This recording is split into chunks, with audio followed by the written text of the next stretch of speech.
Whispers in the forest. Emma had always been an adventurous soul. One summer evening, she decided to explore the dense forest behind her grandmother's old cabin. The forest was known to be thick and almost impenetrable, but that didn't deter her. She loved the thrill of discovering the unknown. As the sun began to set, Emma grabbed her flashlight, a bottle of water, and her grandmother's old compass. She stepped into the forest, the underbrush crunching beneath her boots. The trees stood tall and menacing, their branches intertwining to form a dark canopy above.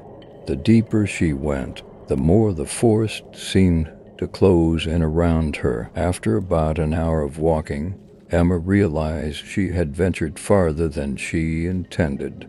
The sun had disappeared, leaving only a faint glow on the horizon. She switched on her flashlight and decided it was time to head back.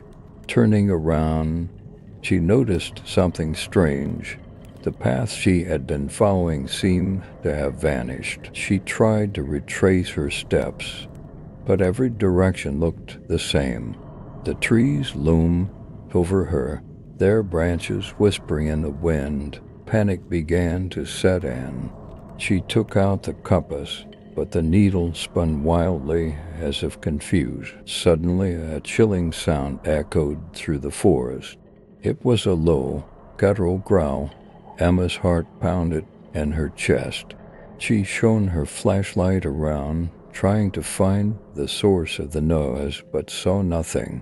The growl came again, closer this time. Emma took a step back, her hands trembling. "Who's there?" she called out, her voice quivering. There was no response, just the eerie silence of the forest. She started walking quickly, her flashlight beam shaking. She felt as if she was being watched, unseen eyes tracking her every move.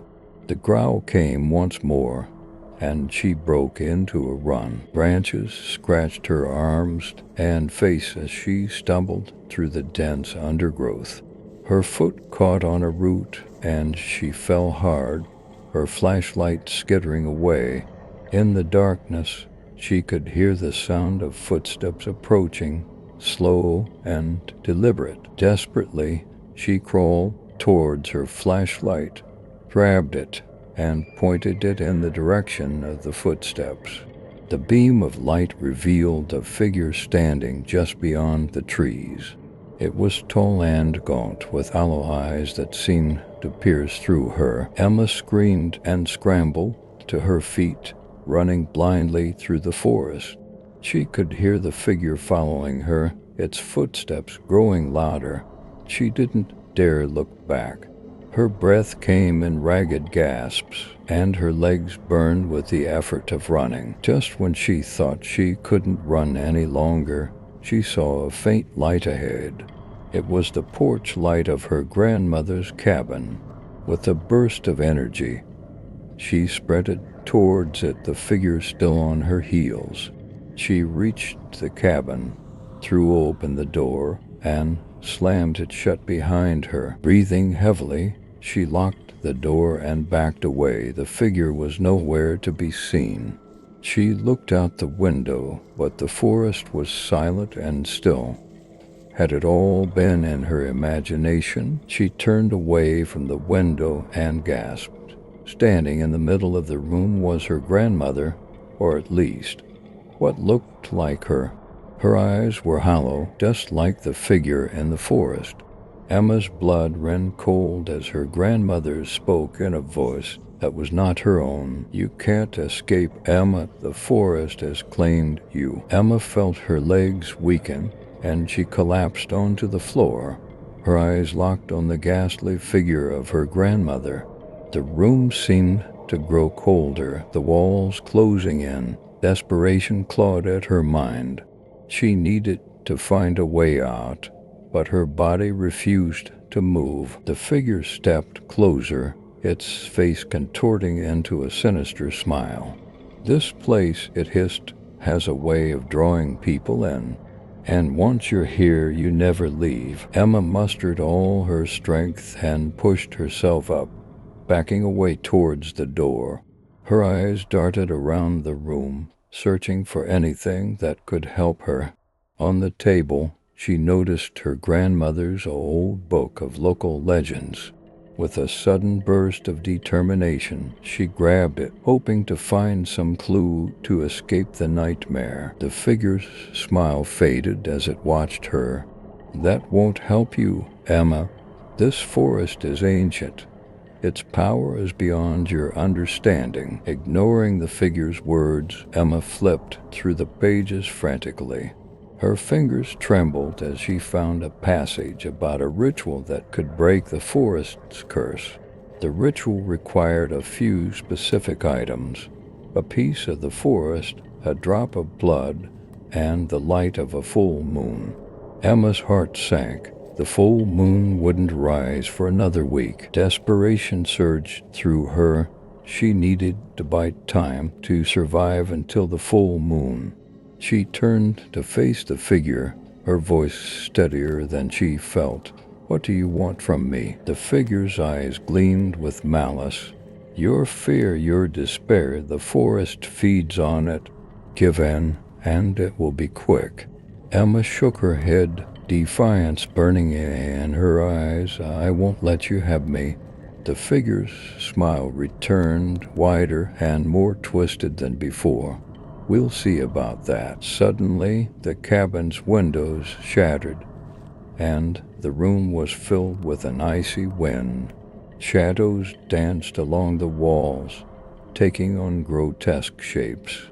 Emma clutched the book to her chest, her mind racing. She needed to find the items for the ritual. The forest might be her enemy, but it was also her only hope. She bolted out of the cabin, the cold night air biting into her skin. The forest loomed before her, dark and foreboding. The whispers grew louder, more insistent. She steeled herself and plunged back into the trees. The first item was a piece of the forest.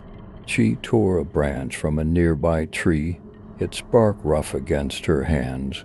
The second item, a drop of blood, came easily. A thorny bush scratched her arm as she moved, drawing a thin line of blood. Now she just needed to survive until the full moon. She found a small clearing and crouched down, her eyes scanning the darkness. The figure from the cabin was nowhere to be seen, but she knew it was out there, waiting. The night seemed to stretch on forever. Emma's exhaustion weighed heavily on her, but she couldn't afford to rest. She recited the ritual's words in her mind over and over, willing the moon to rise. Hours passed, and the forest remained eerily quiet. Just when she thought she couldn't stay awake any longer, the first sliver of moonlight broke through the canopy. Emma's heart leapt with hope. She stood up, holding the branch and pressing her bleeding arm to it. The moonlight grew stronger, illuminating the clearing. Emma began to chant the ritual's words aloud, her voice steady and clear. The forest seemed to respond, the trees swaying as if in rhythm with her chant. The shadows retreated, and the air grew warmer. A sense of calm washed over her, the fear and despair that had gripped her heart slowly fading away. As the last words of the ritual left her lips, the figure appeared at the edge of the clearing. But this time, it didn't approach. Its hollow eyes were filled with a strange mix of anger and sorrow. "This isn't over, Emma," it said, its voice a whisper on the wind. "The forest never forgets." With that, the figure vanished, leaving Emma alone in the clearing. She collapsed to the ground, tears streaming down her face. She had survived the night, but she knew the forest warning was true. It would never forget. As dawn broke, Emma made her way back to the cabin. She packed her things, determined to leave and never return. The forest might always be a part of her, but she had her life back, and she intended to live it to the fullest. Emma left her grandmother's cabin with a heavy heart. She drove away, vowing never to return to the haunted forest. Months passed, and life in the city provided a welcomed distraction. She threw herself into her work, surrounded herself with friends, and tried to forget the terrifying experience. Yet the forest's whispers haunted her dreams, and the figure's hollow eyes remained etched in her memory. One evening, as she was preparing for bed, she received a call from her grandmother's lawyer.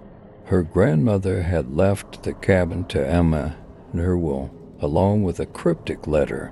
With a mix of curiosity and dread, Emma agreed to meet the lawyer and collect the letter. The following day, she sat in the lawyer's office, the letter trembling in her hands. The paper was old and yellowed, and the handwriting was unmistakably her grandmother's. "Dear Emma," it began, "I knew the forest would call to you one day. Our family has a connection to that place, one that cannot be easily broken. The forest is alive, and it remembers. It holds power, both dark and light. I'm sorry I didn't tell you sooner, but I hoped you'd never have to face its wrath. There's more you need to know. The ritual you performed was only a temporary reprieve. To truly free yourself and our family from the forest's grasp, you must find the heart of the forest and confront its guardian. This journey will be perilous, but it's the only way to end the curse. Be brave, my dear. You have the strength to overcome this." Emma's hands shook as she finished reading. The thought of returning to the forest filled her with dread, but she knew she had no choice. The whispers were growing louder, invading her waking hours now.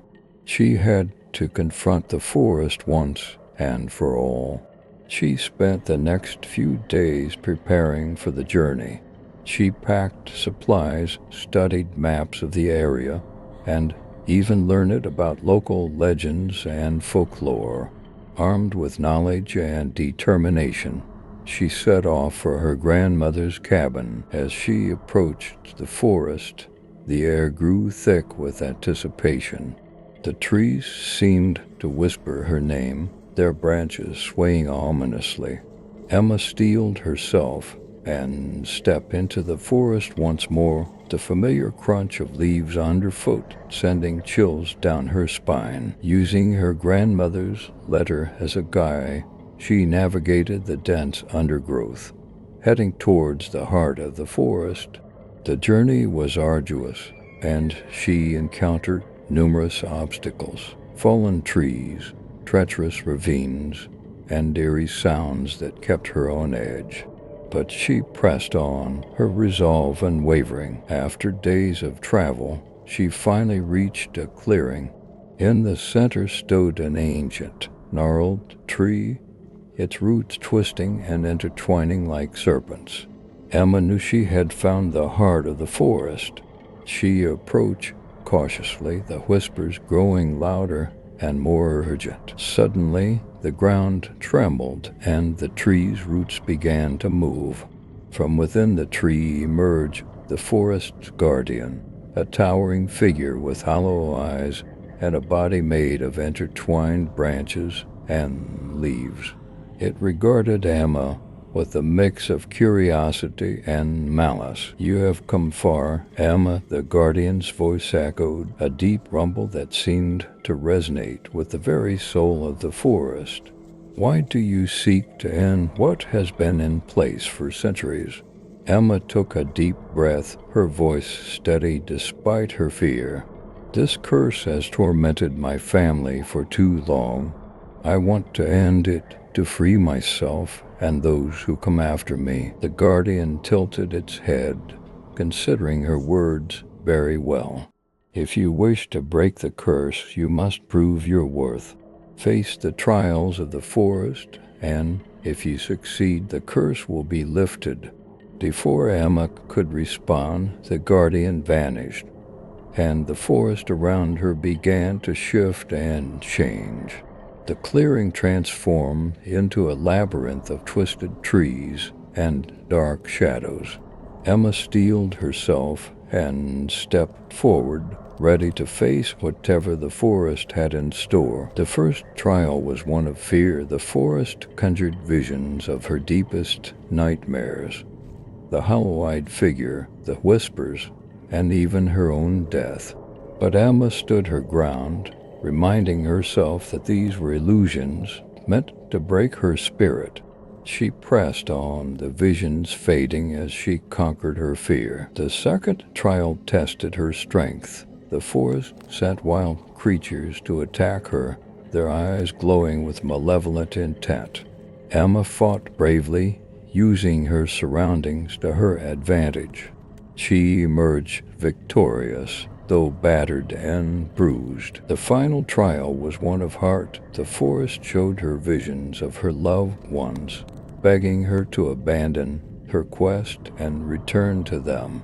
Emma's heart ached, but she knew what she had to do. She closed her eyes, took a deep breath, and walked past the illusions, her resolve unbroken. As she emerged from the final trial, the guardian reappeared, its hollow eyes now filled with a strange respect. "You have proven yourself, Emma. The curse is lifted." The guardian dissolved into the air, and the forest began to transform. The oppressive darkness lifted, replaced by a serene, almost magical atmosphere. The trees seemed to breathe a sigh of relief, their branches swaying gently in the breeze. Emma felt a weight lift from her shoulders. She had done it. She had broken the curse. Exhausted but triumphant, she made her way back to her grandmother's cabin. The whispers were gone, replaced by the soothing sounds of nature. She knew the forest would always be a part of her, but now it was a place of peace, not fear. As she stood on the cabin's porch, watching the sunrise, Emma felt a sense of closure. She had faced the darkness and emerged stronger. The forest had tested her, and she had prevailed. And for the first time in a long while, she felt truly free.